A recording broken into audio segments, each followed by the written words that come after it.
Assalamualaikum warahmatullahi wabarakatuh. Alhamdulillahirabbil alamin.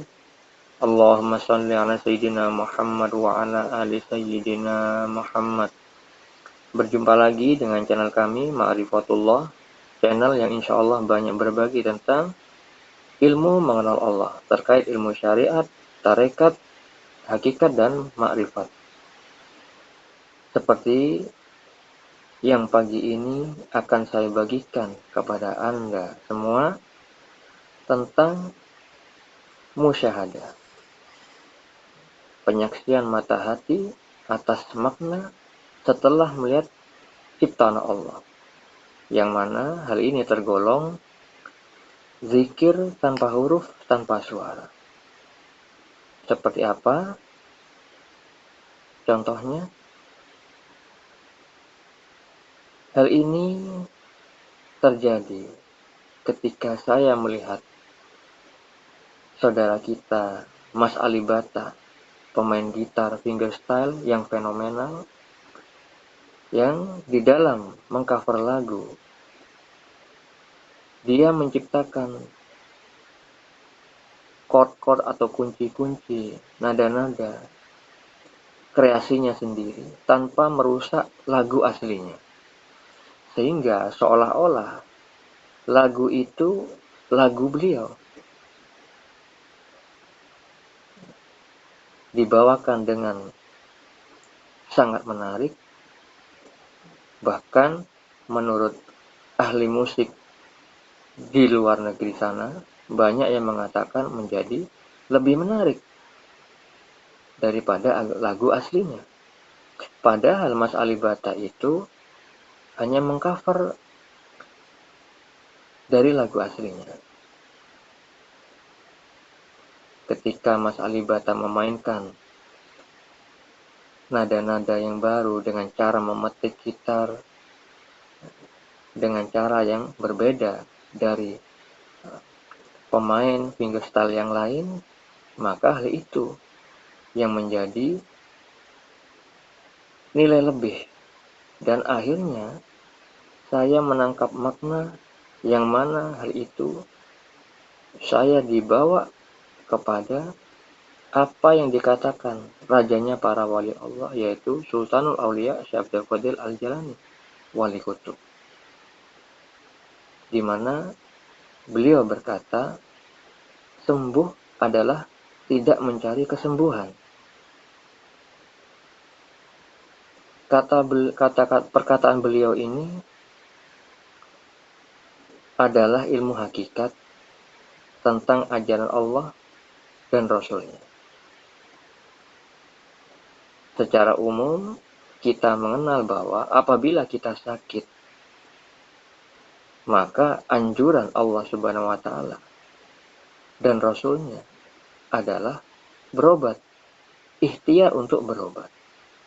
Tetapi, kenapa Sultanul Aulia Syekh Abdul Qadir Al-Jilani mengatakan sembuh adalah tidak mencari kesembuhan? Seperti hanya tadi yang saya katakan, Mas Ali Bata memainkan dengan caranya sendiri dalam mengcover lagu yang sudah terkenal. Tapi tidak merusak lagu aslinya. Tetap pada relnya. Begitu juga Sultanul Aulia Syekh Abdul Qadir Al-Jilani ketika mengatakan sembuh adalah tidak mencari kesembuhan. Hal ini adalah tetap pada rel syariat Allah. Walaupun redaksi kalimat yang disampaikan oleh beliau terasa asing, terasa aneh, terasa tidak mungkin. Seolah-olah beliau menganjurkan yang berbeda dengan apa yang Allah anjurkan dan berbeda dengan yang disampaikan Nabi Muhammad SAW. Itu kalau orang awam yang menilainya. Orang yang belum duduk di makom hakikat. melihat tekstual dengan mata lahirnya tidak tembus kepada makna hakikat yang sebenarnya. Tidak mungkin Sultanul Aulia Syekh Abdul Qadir Al-Jailani, yang mana beliau adalah masih keturunan dari Nabi kita Nabi Muhammad SAW, orang yang paling mulia, orang yang paling mengenal Allah, orang yang paling taat, di mana beliau bersabda di dalam hadis riwayat Bukhari dan Muslim, sesungguhnya aku yang paling mengenal Allah dan akulah yang paling takut kepadanya. Saudara-saudariku yang dirahmati Allah, secara umum berobat itu memang dianjurkan oleh Allah dan Rasul-Nya, yang mana ayat dan hadis terkait hal itu diantaranya adalah di dalam surah An-Nahl ayat 69. Allah Subhanahu wa taala berfirman, "Kemudian makanlah dari tiap-tiap macam buah-buahan dan tempuhlah jalan Tuhanmu yang telah dimudahkan bagimu. Dari perut lebah itu keluar minuman, madu yang bermacam-macam warnanya. Di dalamnya terdapat obat yang menyembuhkan bagi manusia. Sesungguhnya, pada yang demikian itu benar-benar terdapat tanda kebesaran Tuhan bagi orang-orang yang memikirkan." Dari riwayat Abu Darda radhiyallahu anhu, ia berkata, Rasulullah SAW bersabda, "Sesungguhnya Allah menurunkan penyakit beserta obatnya, dan Dia telah menetapkan bagi setiap penyakit obat. Maka janganlah berobat dengan perkara yang haram." Hadis riwayat Abu Daud nomor 3372. Disabdakan juga dari hadis Usamah bin Syarif radhiyallahu anhu, ia berkata, seorang Arab Badui bertanya, "Wahai Rasulullah, bolehkah kita berobat?" Rasulullah SAW bersabda, "Berobatlah, karena Allah telah menetapkan obat bagi setiap penyakit yang diturunkannya, kecuali satu penyakit." Para sahabat bertanya, "Penyakit apa itu, wahai Rasulullah?" Beliau menjawab, "Pikun." Hadis riwayat At-Tirmizi. Itulah tadi beberapa dalil atau keterangan tentang anjuran berobat. Namun, yang perlu diketahui bahwa setiap manusia itu ada tingkatannya.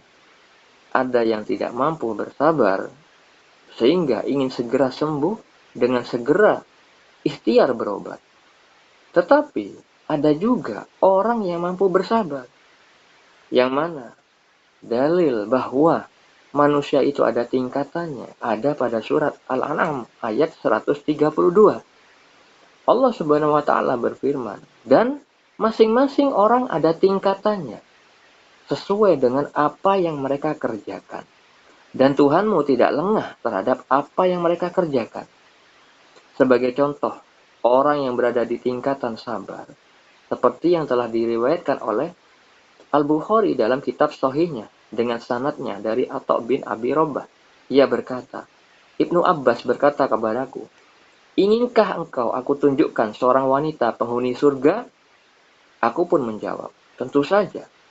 Ia berkata, "Wanita berkulit hitam ini orangnya. Ia telah datang menemui Nabi SAW lalu berkata, 'Sesungguhnya aku berpenyakit ayan atau epilepsi, yang bila kambuh maka tanpa disadari auratku terbuka. Doakanlah supaya aku sembuh.'" Rasulullah SAW bersabda, "Jika engkau kuat bersabar, engkau akan memperoleh surga. Namun, jika engkau ingin, aku akan berdoa kepada Allah agar Dia menyembuhkanmu." Maka ia berkata, "Aku akan bersabar." Kemudian ia berkata, "Sesungguhnya aku bila kambuh, maka tanpa disadari auratku terbuka. Maka mintakanlah kepada Allah supaya auratku tidak terbuka." Maka beliau SAW pun mendoakannya. Hadis riwayat Al-Bukhari nomor 5652. Saya persingkat hadis yang panjang tadi supaya lebih memahami. Ada seorang wanita berkulit hitam yang punya penyakit ayan atau epilepsi, yang ketika beliau kambuh, beliau auratnya terbuka. Kita ketahui apabila ada orang yang berpenyakit ayan, biasanya kalau kambuh dia itu jatuh, biasanya pingsan, kejang-kejang, biasanya mengeluarkan busa di mulutnya.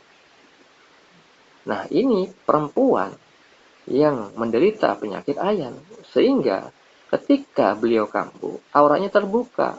Kemungkinan beliau ketika terjatuh, beliau kejang-kejang, akhirnya auratnya terbuka.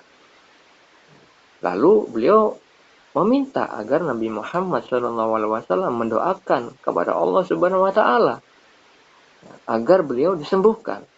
Tapi Nabi Muhammad SAW tidak langsung mengiyakan permintaan wanita kulit hitam ini. Beliau malah mengatakan, jika engkau kuat bersabar, engkau akan memperoleh surga.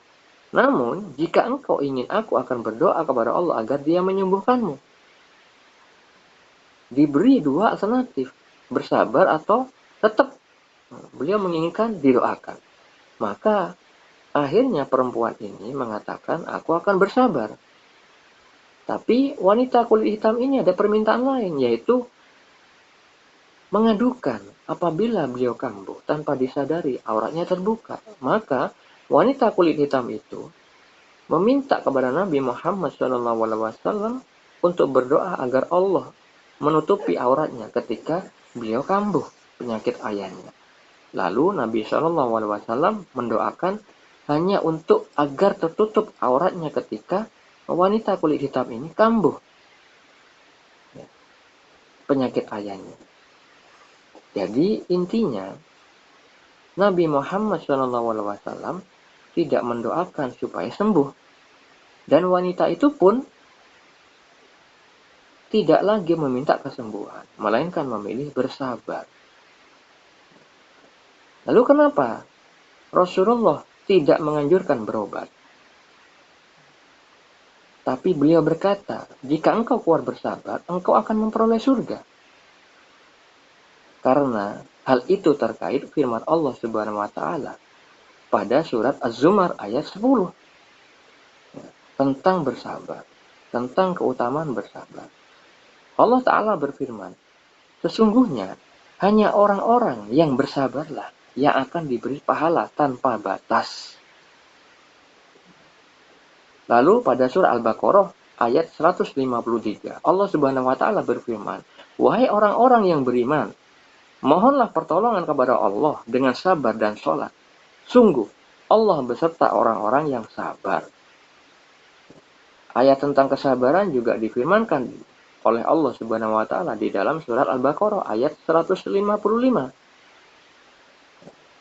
Dia berfirman, dan kami pasti akan menguji kamu dengan sedikit ketakutan, kelaparan, kekurangan harta, jiwa, dan buah-buahan. Dan sampaikanlah kabar gembira kepada orang-orang yang sabar. Di dalam surah At-Tur ayat 48, Allah Ta'ala berfirman, dan bersabarlah Muhammad menunggu ketetapan Tuhan. Di dalam surat Luqman ayat 17, Allah Ta'ala berfirman, wahai anakku, laksanakanlah sholat dan suruhlah manusia berbuat yang ma'ruf. Dan cegahlah mereka dari yang mungkar.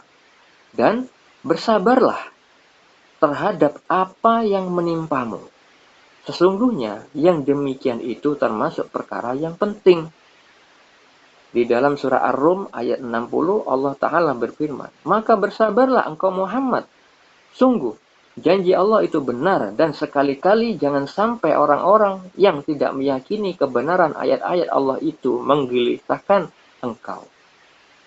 Saudara-saudariku yang dirahmati Allah, Nabi Muhammad tidak memberi saran untuk ikhtiar berobat kepada wanita kulit hitam itu. Karena Nabi Muhammad kasyaf, bisa melihat tingkat kerohanian seseorang, sehingga beliau di dalam menasihati menyesuaikan dengan makom atau kedudukan orang tersebut. Karena hal itu terkait firman Allah dalam surat Al-An'am ayat 135. Allah Subhanahu wa Ta'ala berfirman, Katakanlah Muhammad, wahai kaumku, berbuatlah menurut kedudukanmu. Aku pun berbuat demikian. Kelak kamu akan mengetahui siapa yang akan memperoleh tempat terbaik di akhirat nanti.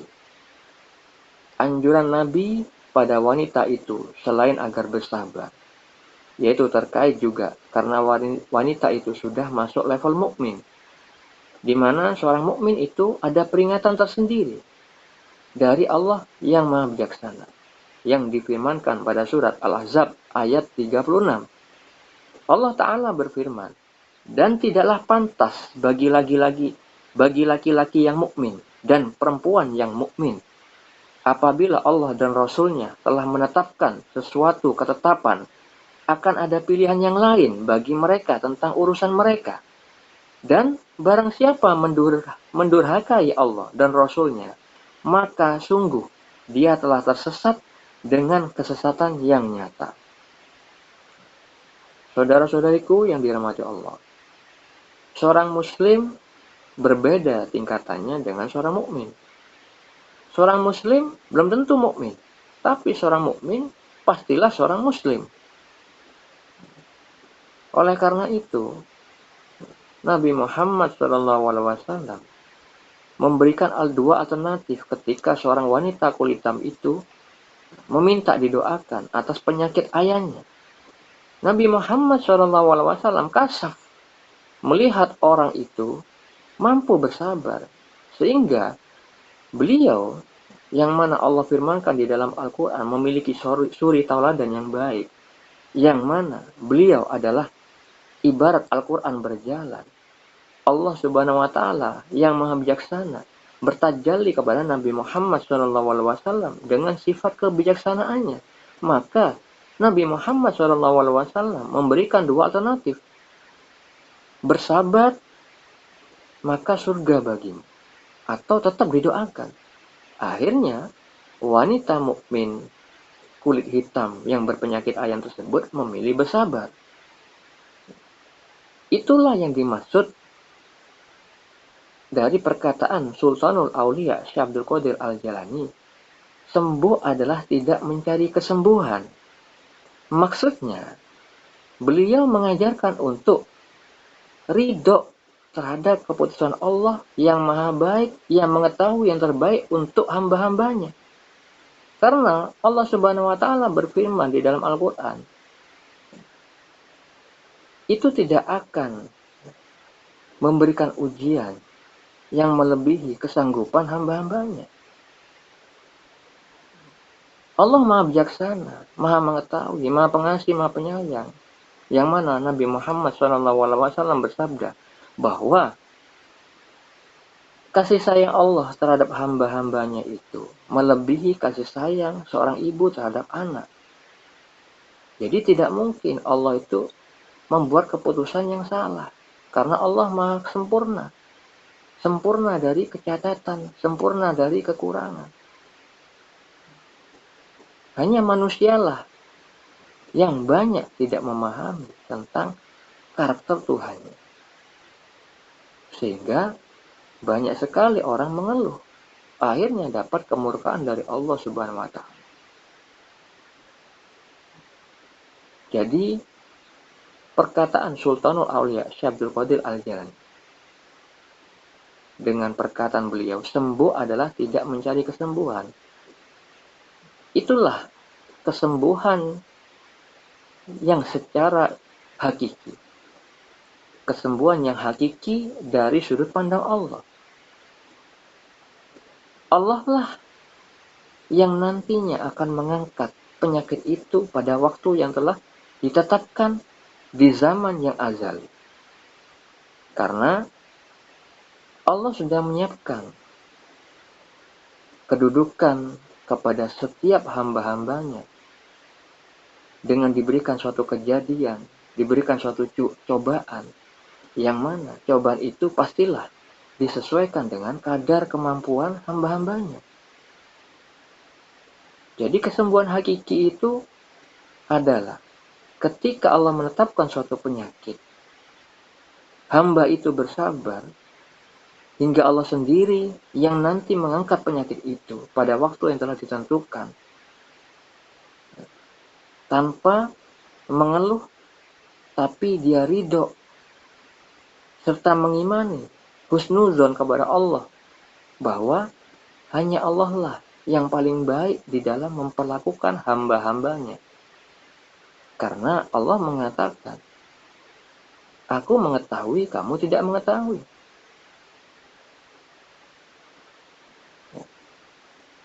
Oleh karena itu,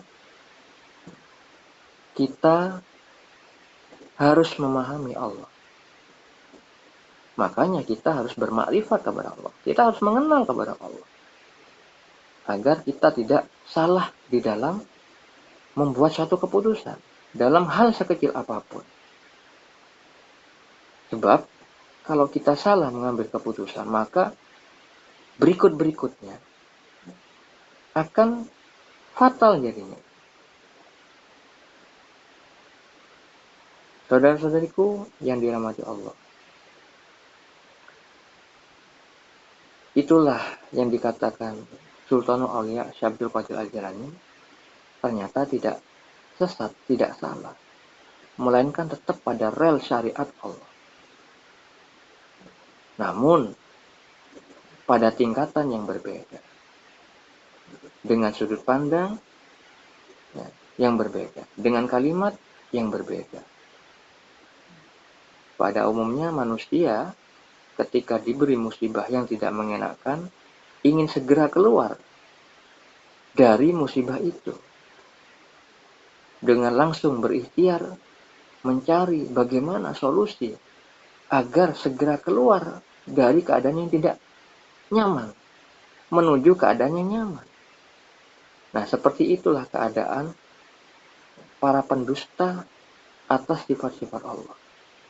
Hal itu dikatakan beliau Sultanul Aulia Syekh Abdul Qadir Al-Jilani di dalam kitabnya, bahwa keadaan seorang itu bisa diketahui ketika diberi sesuatu yang dia inginkan, dia bersyukur, tetapi ketika diberi musibah, dia ingin segera lari dari musibah itu. Dia tidak suka atas musibah itu. Itulah pendusta. Maksudnya, berdusta bahwa dia mencintai Allah. Karena perbuatannya terhadap keputusan Allah tidak selaras. Katanya Allah Maha Baik, Allah Maha Bijaksana, Allah Maha Mengetahui apa-apa yang terbaik untuk hamba-hambanya. Ketika Allah memilihkan suatu keadaan, tapi hamba tersebut tidak rela dengan ingin segera keluar dari keadaan yang Allah pilihkan untuknya. Nah, itulah pendusta yang dikatakan Sultanul Aulia Syekh Abdul Qadir Al-Jilani. Oleh karena itu, kalau seseorang masih belum mampu bersabar, maka janganlah mengkoreksi orang-orang yang tidak berikhtiar, karena dia memang mampu melakukan itu. Berlakulah sesuai kedudukanmu, karena setiap manusia ada tingkatannya, sesuai yang Allah firmankan di dalam surat Al-An'am ayat 132 yang tadi saya bacakan. Dan terkait dengan bersabar, Allah sangat menyukai orang-orang bersabar. Allah bersama orang-orang sabar. Sehingga diberikan pahala tanpa batas. Makanya wanita kulit hitam yang tadi berpenyakit ayan lebih memilih bersabar daripada segera berobat, segera sembuh.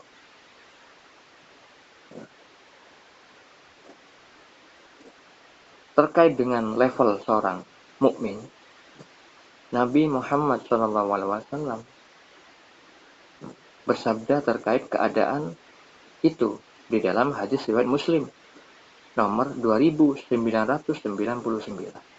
Beliau bersabda, sesungguhnya setiap urusan mereka adalah kebaikan, Hal ini tidak terjadi kepada seorang pun kecuali bagi orang mukmin. Apabila ia mendapat kebahagiaan, maka ia bersyukur, maka itu baik bagi. Dan apabila ia mendapatkan keburukan, maka ia bersabar, dan itu pun baik baginya. Nah, ini terkait dengan keadaan seorang mukmin itu dikatakan oleh beliau, niscaya tidak terjadi kepada seorang pun kecuali seorang mukmin. Jadi dengan kata lain, seorang muslim tidak mampu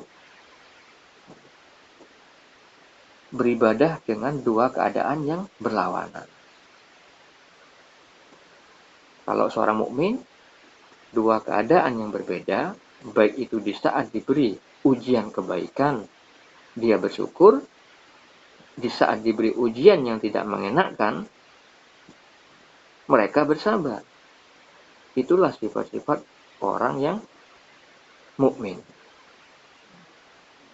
Oleh karena itu, terkait dengan sabda beliau yang lain tentang musibah yang ditimpakan kepada orang-orang yang ridho, maka kita perlu mengetahui apa keutamaan dari sikap ridho. Beliau bersabda bahwa barang siapa yang ridho kepada ketentuan Allah, maka Allah akan ridho kepadanya.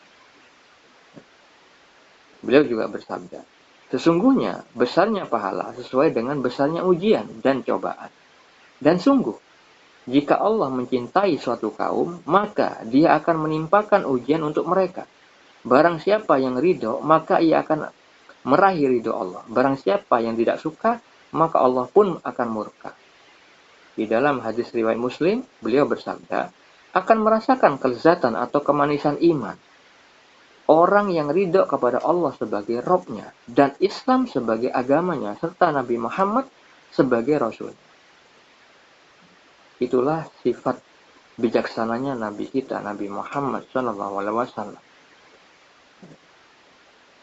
Adalah tajalli dari sifat Allah yang maha bijaksana, yang terkait dengan firman Allah dalam surah Al-Baqarah ayat 286.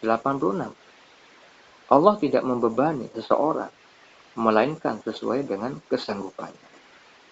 Saudara-saudariku yang dirahmati Allah, semua penjelasan saya yang tadi adalah salah satu contoh dari musyahadah atau penyaksian mata hati, yang akhirnya membuahkan zikir tanpa huruf, tanpa suara. Zikir tanpa menyebut kalimat thayyibah. Zikir tanpa menyebut kalimat subhanallah, walhamdulillah, wala ilaha illallah, wallahu akbar. Tanpa mengucapkan sholawat dan kalimat apapun. Melainkan menyaksikan makna pada bentuk ciptaan Allah, yaitu atas yang diperbuat Mas Alibata yang fenomenal itu. Itulah yang disebut menyaksikan Allah. Menyaksikan dalam tanda kutip, yang artinya menyaksikan dengan mata hati atas af'al atau perbuatan Allah yang menciptakan Mas Alibata, sehingga mendapati hikmah yang akhirnya berujung melihat asma Allah sekaligus sifat-sifat Allah. Maka benarlah apa yang Allah Ta'ala firmankan di dalam Al-Quran pada surah An-Nisa ayat 126. Dan milik Allah lah apa yang ada di langit dan apa yang ada di bumi. Dan pengetahuan Allah meliputi segala sesuatu. Pemaparan saya tadi itu adalah salah satu contoh kasyaf maknawi, yaitu tersingkapnya makna seperti yang dikatakan Sultanul Aulia Syekh Abdul Qadir Al-Jailani ketika melihat bentuk, melihat makna. Itulah ilmu hakikat. Ketika melihat Mas Alibata, tidak terhalang kepada Allah Subhanahu wa Ta'ala yang menciptakan, sehingga timbullah makna-makna yang tersirat.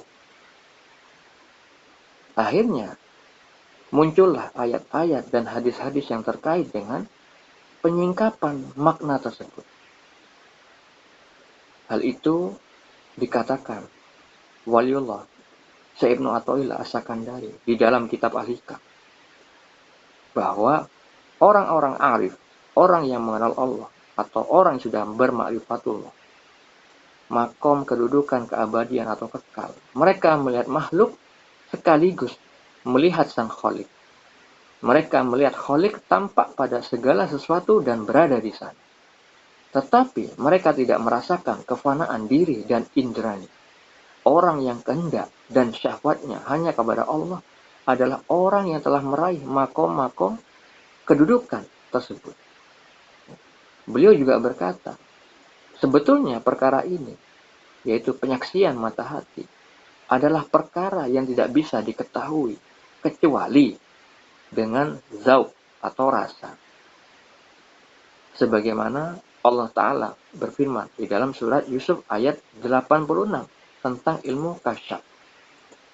Dan aku mengetahui dari Allah apa yang tidak kamu ketahui. Di dalam surat Al-An'am ayat 59, Allah Subhanahu wa taala berfirman, dan kunci-kunci semua yang gaib yang ada padanya, tidak ada yang mengetahui selain Dia. Dia mengetahui apa yang ada di darat dan di laut. Tidak ada sehelai daun pun yang gugur yang tidak diketahuinya.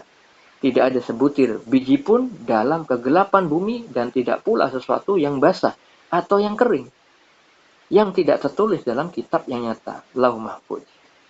Seseorang yang sudah duduk di makom hakikat, maka terjadilah tajalli Allah seperti yang disebutkan di dalam hadis qudsi, yaitu aku menjadi penglihatan yang Dia melihat dengannya.